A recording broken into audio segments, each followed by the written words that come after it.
Hello and welcome to the first ever Bigfooty Eagles board podcast. This is Winging It, named aptly after how we expect this to go. Bear with us folks, we're probably going to make this up as we go along, but we will be discussing our miserable season so far, Friday night footy, Matty Priddis, Adam Selwood amongst other things. We're flying high.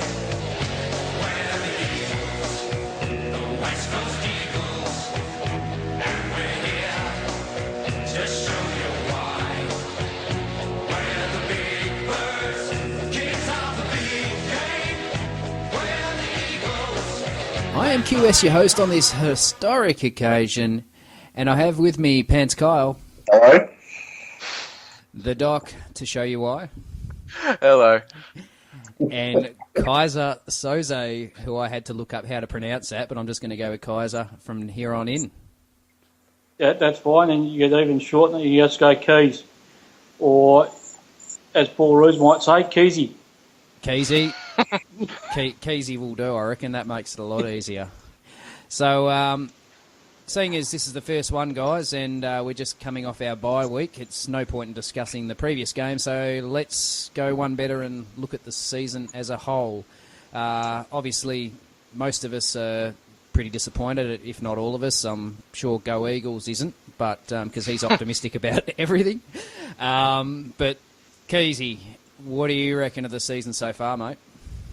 As we touched on prior to recording, I think the general consensus was piss poor, or at best disappointing. That we haven't done better, and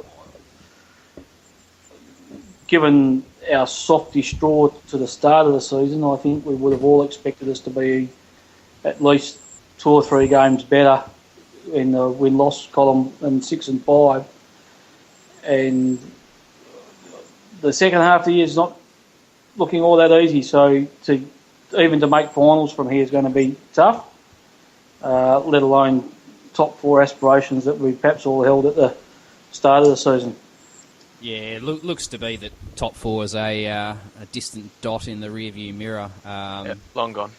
I think so, and I think the tone was pretty much set at the first quarter the end of the first quarter for the Dockers game. It was pretty much that we'd, I guess, we hadn't taken our chances, and we could have been a lot further ahead than what we were.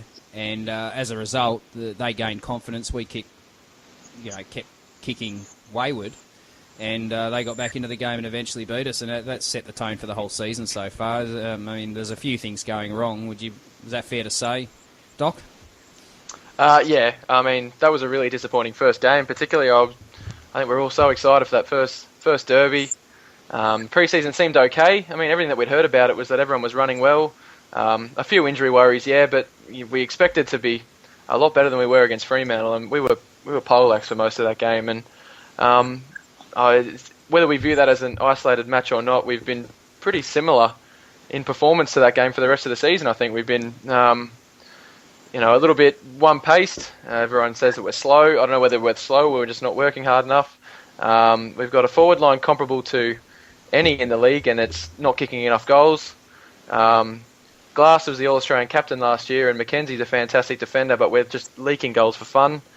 And the less said about the midfield, the better. I mean, really, given the expectations, it's been a bit of a disaster, to be honest. Yeah, it's certainly been pretty poor. I think when you talk about the one pace thing, I think this is a theory of mine, so take it for what it is.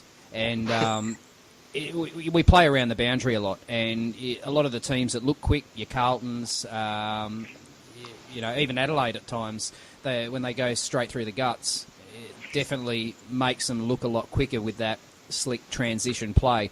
We seem to have this fetish with bombing it to the boundary line, and if things don't go to plan, it gets knocked over and a throw-in. It seems to be our backup plan, for want of a better term. So, yeah, I'm not sure what needs to happen, whether you need guys like Shuey running through the middle and Selwood as well, but his disposal at the moment is absolute rubbish.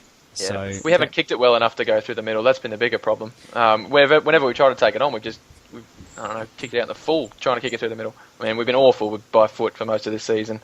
And, the good teams that go through the middle, like you say, are all impeccable by foot, and we've been awful. So, Yeah. I don't know how you fix that. Well, I dare say that there's probably plenty of TV remote controls, or at least the Foxtel remote control, that have gone across the room. I know that it's just been really frustrating to watch, and I'm sure everyone can agree with that. One thing, though, I would like to discuss, and everybody talks about it, and all we seem to do is defend ourselves about it, is the umpiring. So I haven't heard much from Kyle yet, so I'm going to get his take on this, because he sees a lot of the main board, and I tend to stay away from there as much as possible unless it's Friday night after a North loss. Kyle, what's your take on the umpiring, mate? I mean, the public perception out there is that we're very much favoured. Is it because we are favoured, or is it because that we just play pretty disciplined footy and try not to give away those free kicks? Well, the discipline is one factor for sure, and I think we are a very disciplined side, but the opposition supporters seem to have the idea that every single free kick count is going to be 50-50, and that's not going to happen ever. You're never going to get that. You're never going to get, one holding the ball is going to be the same as the next holding the ball for the opposition team. It's not going to go that way, and they need to really stop thinking that way. It's look, I think that last game against St Kilda, I think there was a couple of times when it was a little bit frustrating. You went, oh, why would that be in the back? I think when Priddis sort of went diving. But we're not the only team. We're not even close to being the only team in the competition that does that. I think we're very good tacklers, and I think we're a very disciplined side, and I'm not worried about it. Yeah, look, I think that it reflects in the way that we tackle too, and at the risk of, I'm trying to sort of keep this away from, slagging off other supporters and other teams for the free kicks they receive, and I think if you look at the way we tackle a lot around the waist, and I don't think that's more effective. In fact, it may be more effective to probably look at giving away more free kicks, as silly as that sounds, because then what you end up doing is tackling more effectively and stopping the ball use, whereas we tackle around the waist to keep away from the head, and the guys get their arms free and away goes a handball. And it just seems to be that there is that perception out there that we receive a lot of free kicks, but we just don't seem to give away as many. You look at it and you go, well, where are the free kicks going to come from the opposition? They're just not there. I think a lot of our tackles too, we tend not to bury guys in tackles. We're not sort of throwing them to the ground. We're certainly not reckless. And I think that's potentially part of our problem as a side. Is I don't think we're really we have. I think we're the top or somewhere near the top in the tackle count. But I think watching our games this year, our tackling intensity is not as strong as other sides. And I think whilst we're perhaps making a lot of tackles, we're not doing it as aggressively as perhaps, say, a Hawthorn or a Sydney might be with it. And that's perhaps why we're not giving away as many free kicks. But I think as a side, we could afford to give away a few more. And sort of in terms of putting pressure on other sides. The other thing is our midfielders, they're all short, well, comparatively short. Shuey and Kerr, Priddis, they're not tall blokes. So they're almost naturally going to get some of those high tackles anyway, even without ducking. Yep. That's the Ashton Hams effect for all you listening. Oh, he's a shocker, though. I don't think anyone defends him. I don't, yes. I think he's he's indefensible in the way he goes about it. Yeah. He didn't go flailing about the other day on, was it against St Kilda? Did he play versus St Kilda? Yeah, he was in. He wasn't flying about. I don't think he even won a free kick. No, it's because he had Did he about get the 2 ball, touches, though? mate. Yeah. Because he's garbage. Someone's got to defend him. Come on. Yeah, look, Ham's had a poor game. That's but I mean, he's not the only one that's had a poor game. He has been good on occasions when he's come in as a pinch hitter, as a small player, and he does get those genuine free kicks, and he's not all the time trying to milk them. But I mean, there are other culprits that do it, and the umpires are wising up to it, but that doesn't change the fact that we just don't seem to give away many free kicks, and that's probably part of the criticism that gets levelled at us, is that the free kicks are just very, very outweighed by the ones we receive and the ones we give away. But the other thing that was interesting to note over the last round, when Friday night came around, there wasn't many free kicks at all, and by the end of the weekend, this is the round before, so round 11, the Friday night game, I think there was bugger all free kicks paid, and then as the round went on, the free kicks started creeping back in. I think our game we received the most, and then Collingwood, I think, were one behind us, and they were on the Sunday game. So it just seemed that they started out with this mentality: we're not going to give away many free kicks, and then that they went back to thinking, probably that wasn't such a great idea, because there was a lot of legitimate ones which were being missed. They seemed like they tried to do that in our game, though, as well, because, I mean, Darling was getting held every time the ball went near him, and they were letting them go. And to be honest, St Kilda probably had a couple that could have gone their way, I think, in the first quarter, that they seemed to overlook. And then it was as if at half-time almost they changed their mind and started pulling up just about everything. So, I don't know. I don't know how you go as a player when it's changing quarter to quarter, let alone round to round. I think these days the players need to have done some quadratic equations before the game to work it out. It's not easy, and even as a supporter, it's hard to sit and watch, because one decision is not the same as another. And I mean, that was seen with the tribunal decision this week. So I mean, not that I'm criticising that. I'm just saying that, I am. Awful. There's a lot of supporters probably from another club with a particular player that has been seen the rough end of the stick from the tribunal. So, in any case, it's a matter of trying to work out what the interpretations are, and I don't think that they're doing it that well at the minute. But another thing we're probably not doing too well is kicking straight. Oh, yep. Anyone want to comment about that? No comment. Kicking straight. It's it certainly it cost us the Port Adelaide game. Without question. It certainly hurt us in the Carlton game, and possibly that first game, the Dockers game, when we missed a lot of shots, particularly early.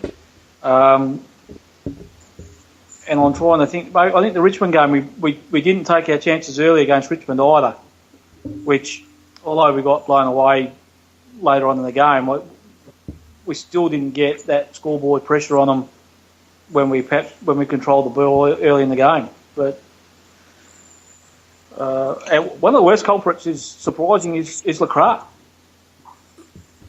which It's the arm guard. It's all the arm guard. Yeah, the arm guard or the knee, but he's usually was quite reliable. But this year he's been quite average. And I can see that we're trying to choose our words wisely here. Garbage, rubbish. Tell it like it is. But I don't think he's playing fit. I probably agree. No. I'd agree with you there. I think that there's the arm's probably not 100%. We've all deliberated over that. Has that had an impact on his tackling? But to be honest, and this is my personal opinion, he's not being put to his best use. His best use is inside 50, because that's where he belongs, and he's being used as a midfielder at the minute, I suspect, because they're not fully stacked in there with Wellingham being out with his ankle. Yeah, but it's the same old. Every season, someone wants to throw him into the guts and play him as a midfielder and not play him as a 60-goal-a-year forward. It's just madness. So anyone out there on the forum listening to this who wants change all the time, this is the result. Yep. Don't change anything, ever. Even when we're going bad, just leave it as it is. We'll kick enough points. We only need 40 more points a game. We'll get there. So, hey, seeing as we're talking about change, what about all those people talking about the change that needs to be made with Matt Priddis? You can make that change. That one's okay. Can you elaborate a little bit as to why you think that? He's not very good. I mean, he's in probably the most important position in the game, and that's getting first hands on the ball and using it well. He's great at half of that, and just the less said about the other half, the better, because you can get it as well as anyone. I mean, as the Ablets and the Swans and all of that. Swan as in Dane, not the Sydney Swans, but that counts as well. Anyway, I'm rambling. He can get it as well as anyone, and you know, we should be so much better out of the middle than what we are, given how much good first hand of the ball we get. But I mean, nowadays Scott Selwood's doing the same thing: get the ball, panic, chuck it on the boot, and hope that the forwards do the job. And good teams are good enough to stop that. So, are you saying that Matt Priddis is not elite? Oh, definitely not. Definitely not. If he was, then we'd be in the top 4 and we'd be challenging for the flag this year. If he could kick, he'd be elite. Oh, yeah. Unfortunately, it's called football, and it's a pretty fundamental part of the game, and he's not good enough, unfortunately. If he can get better, I mean, people learn how to kick. Would it be fair to say that he seems to lack a bit of confidence at the moment? Because, I mean, I know that he has his detractors and his critics every single season, every single game, and those people know who they are. But he has been proven to be effective as a clearance player, but it just seems this season it has really stood out, the fact that he's taking too much time to make decisions, and as a consequence, turning the ball over because he's then rushed. Is there any particular reason for that? Is he slowed down, or has the game gotten quicker, or is he just lacking confidence in the guys around him? Because, you know, as we've touched on before, the midfield themselves are not very good at the moment. Well, I think in some ways it's almost predictable when the ball goes to Priddis, and it seems sides are almost given up out jumping Nat Nui in the ruck and getting the clearance. I think let them knock it down to Priddis and then grab him, and I think that's putting more pressure on Priddis, because they're waiting for him to get it and then jumping on him straight away. So he's rushing his disposal, and he doesn't have the pace to get the ball and run away from a stoppage the same way, you know, the guys like Ablett and Judd and these sort of blokes have got, and he doesn't have the hand speed that someone like Curd has to get the ball and unload it to someone in a better position quickly enough that we can break away. It's a problem for us because he is the best at getting first hands on the ball, but then it falls down from there. I don't know whether anyone else thinks. Well said. Oh, look, I think that's definitely a fair point. Then, if we're sort of conceding that, well, he has some use, what use is he put to? Is he going to find himself in a different role when Sharrod Wellingham returns, or is that the intended role for Sharrod Wellingham? Priddis won't be moved. No chance. What else can he do, though? Well, I would like to see how he goes again when he does have that player running through ready to take the handball, and maybe Wellingham's role will be that to take the ball from him, to give him that avenue to pass, and then do the better kick to a leading forward or to a leading target. He can't kick and he shouldn't kick, but I would be happy to have him in the team if he's getting down on the ground and getting the hands to another player. Well, he did kick those 2 clutch goals for us from those dubious free kicks, and I say that in quotation marks. I think the one dubious free kick, at least. I'd probably say none of them were dubious. They were all there. Well, let's say they were fortuitous. Yeah. Let's leave it at that. We'll agree on that. And, all right, well,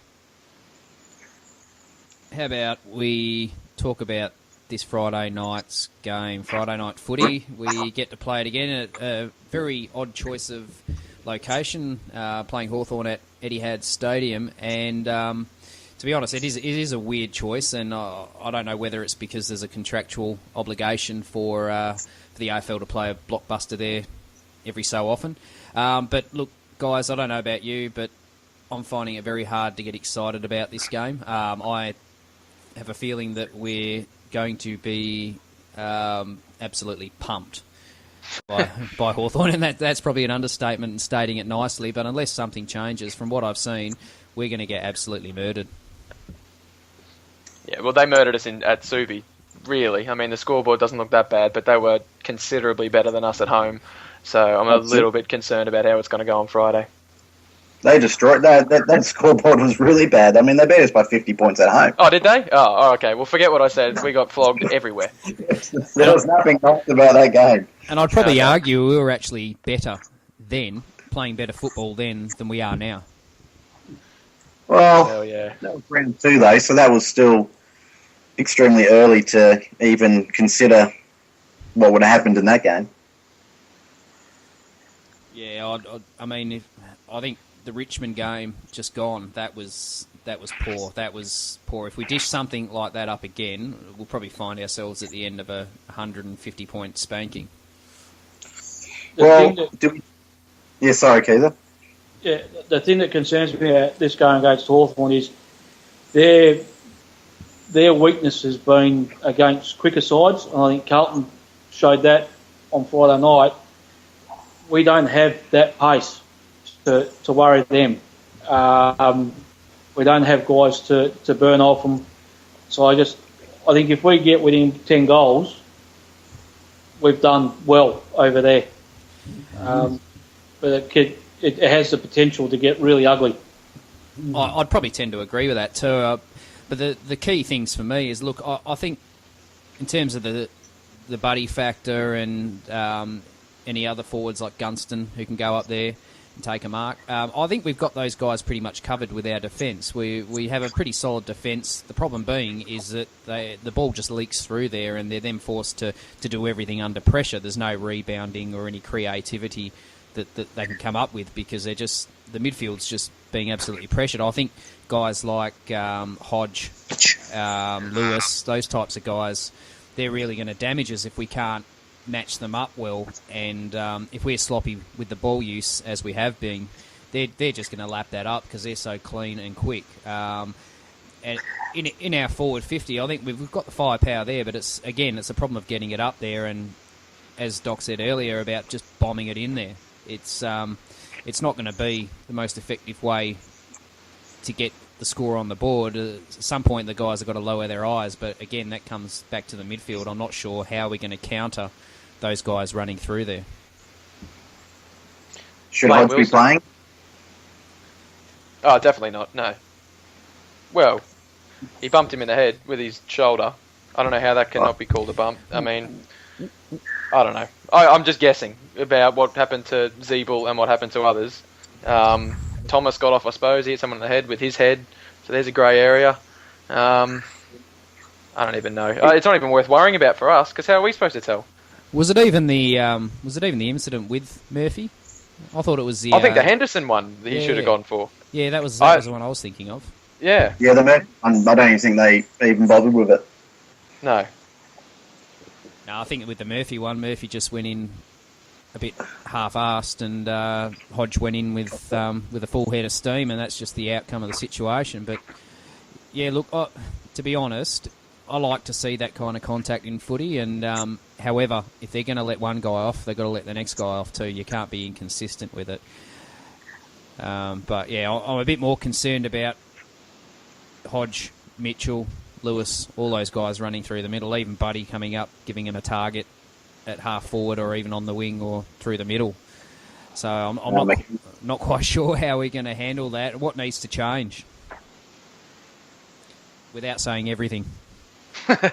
Well, not everything, because we match up, as was said already. Forward line, probably, I'd say we've got a better forward line. Probably being a little bit one-eyed on that one, because I think Mackenzie's going to take Buddy out of the game, and Buddy will run up and Mackenzie will take him up. We know that Darling and Kennedy are going to stay down, so I'm pretty happy with their defence on our attack. That's not a problem for mine, and same with our defence on their attack. I'm not worried about that. We've got them in the ruck. We just need to be very fast through the middle and get the ball. Get the ball. We can't allow them we can't allow them time and space through the middle because their skills are too good. And if we give them that time, we don't put pressure on the ball carrier. They're going to pick off our defence. They've got some targets down there like Roughhead, Buddy, Hale down there when he's down there, Gunston. They've got those blokes down there. If we allow them time, they'll find them. And I hope, like hell, Woosha doesn't let Mitchell sit on half back and pick up 30 disposals like he usually does against us. Yeah. He kills us off half back. I think the other guy to watch too is Grant Birchall. He'll need to do something there, whether Hill lines up on him, because Hill's obviously got a bit of pace. Well, I think, unfortunately, Hill didn't fly out today, I read, so I don't know what the story is there, but as far as I know, he's not playing. If he's getting dropped, then geez, I don't know what we can do, because he's been very good this season. I thought he's been probably in our top 10 players. I would have thought so. You would as have bad as it to, sounds, I hope he's injured. You'd have to assume he's injured. Surely so, yeah. he's not been dropped, because that doesn't make any sense at all. Yep. He might have a niggle or something. Who else? I haven't seen anything about who actually flew out. I heard that they had flown out, but do you know anyone else that actually went? The ones Shepherd didn't fly over, Which is a strange one as well, I think. I think he possibly dropped from Waters, Glass, Lecker. They all went across. Hutchings? Yeah, that's good. I don't think Hutchings didn't, I don't think. Seeing Schofield's name on the list. No. Whoa. So I don't know if he was back in. Razzle Dazzle flew over. Let's get the pace in there. Get the Daz in there. Let him run. I think Hey, but his 2K time trials are pretty good. I believe they forget the ball. Just let him run. They flew 24 over. So I think Embley was flying over. Selwood, no. Which one? With Adam Selwood's maybe didn't make it to the airport on time. He had to run there.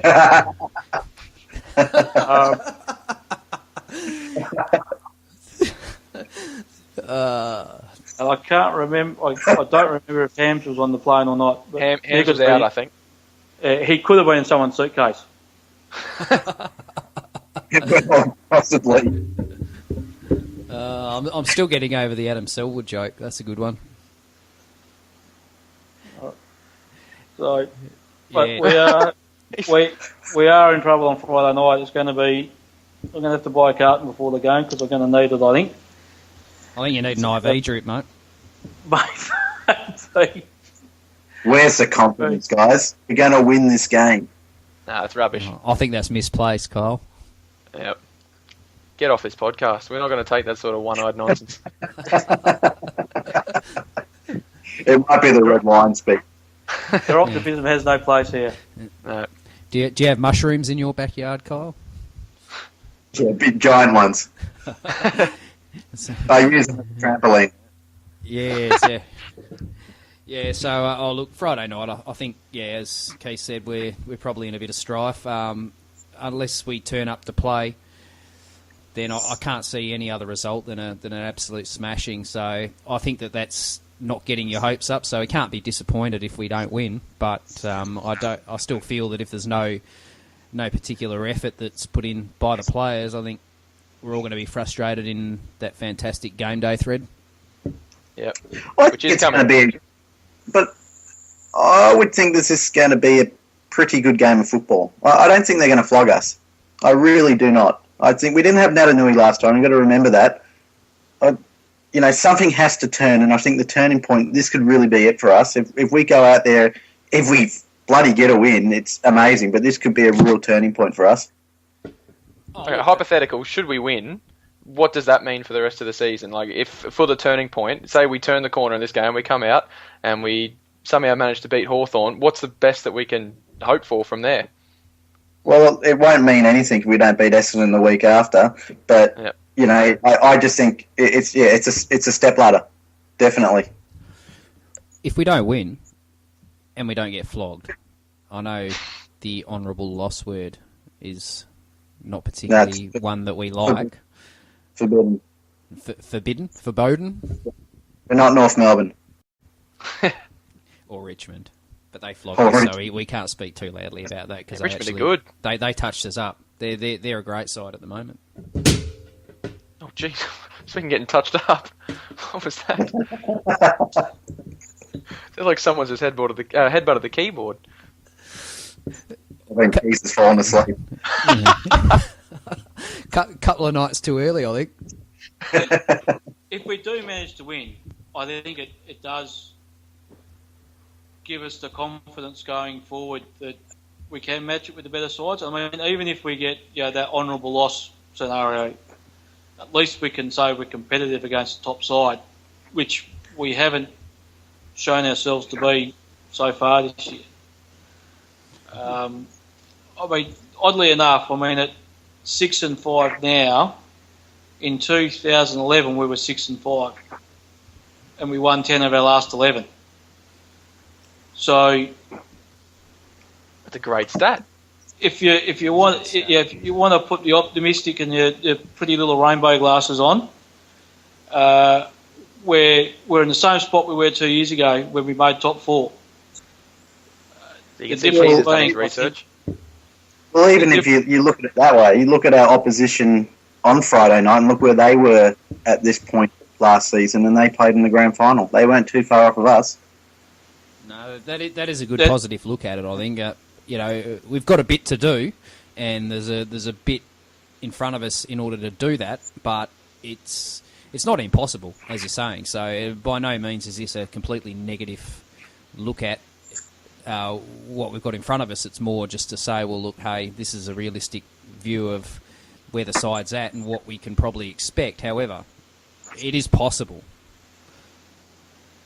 Everything's possible. and that's why Friday's important, that we at least show those signs that we can get back to that sort of level, and our intensity levels have to be higher.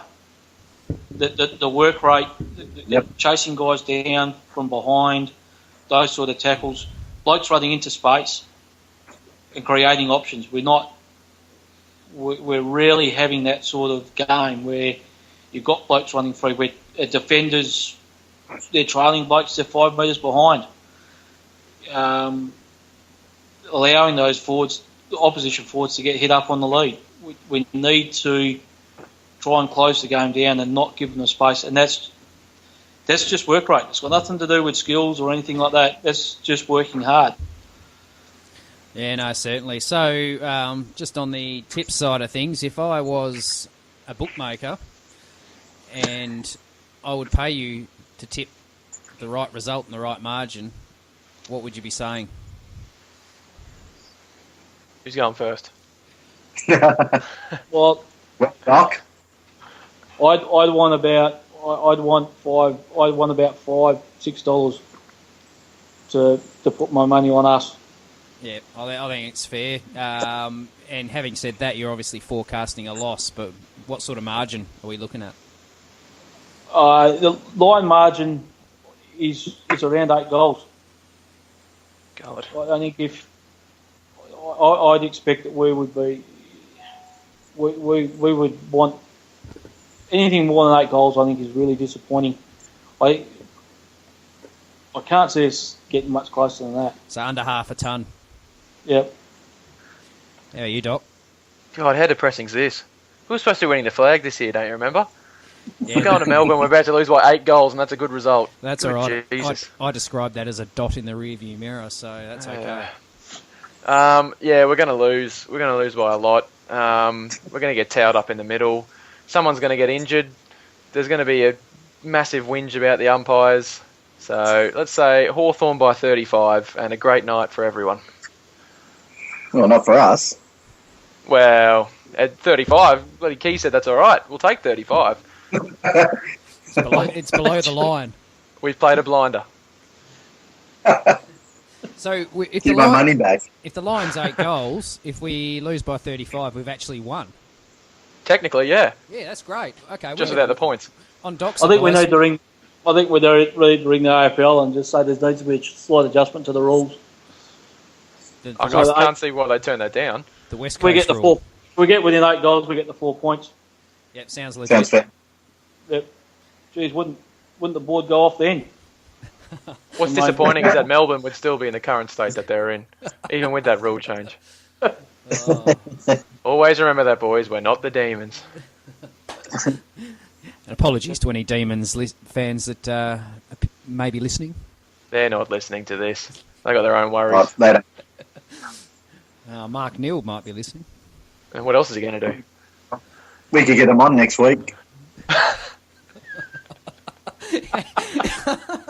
Bring him up and ask him what he's doing. Yep, you up to much, Neildy? Yeah. So Fancy a job? The pay's rubbish. John, but- you shoot. I can pay you in hugs. Precious. Kyle, what's your tip, mate, for Friday night? Well, good point. Well, go on then. West Coast to win by 9 points. Ad hocery at its best. That's a serious tip. A serious tip? All right, no worries. We'll hold you to that one. What's Yeah. your... Bjorn will be up for that one. Oh, I think I might have to cut that bit out, I think. I think it's really stiff that Mill's going to go to jail for what he did to Adam Selwood a couple of weeks ago. That's really tough. no witnesses. All right, It seemed consensual to me. I'll never forget that specky you tried to take.